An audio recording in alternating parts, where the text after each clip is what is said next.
মহামারী করোনার ঝুঁকি এড়াতে দেশের সকল শিক্ষা প্রতিষ্ঠানের চলমান ছুটি আগামী 16 জানুয়ারি পর্যন্ত বৃদ্ধি করা হয়েছে। আজ দুপুরে এক বিজ্ঞপ্তিতে এই তথ্য জানায় শিক্ষা মন্ত্রণালয়। এ নিয়ে শিক্ষা প্রতিষ্ঠানের ছুটি 10 মাসে গড়ালো।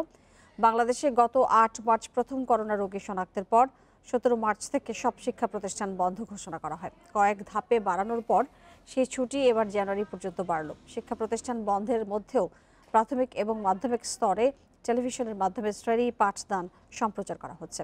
আর উচ্চ মাধ্যমিক এবং উচ্চ শিক্ষা স্তরে অনলাইনে ক্লাস পরিচালনা করা হচ্ছে। করোনার কারণে এবছর প্রাথমিক শিক্ষা সমাপনী, ইবতেদায়ী শিক্ষা সমাপনী, অষ্টম শ্রেণীর জেএসসি এবং জুনিয়র দাখিল সার্টিফিকেট পরীক্ষা বাতিল করা হয়। এছাড়া গত 1 এপ্রিল থেকে এইচএসসি পরীক্ষা হওয়ার কথা থাকলেও করোনার কারণে বাতিল করে মূল্যায়নের সিদ্ধান্ত নেয় সরকার।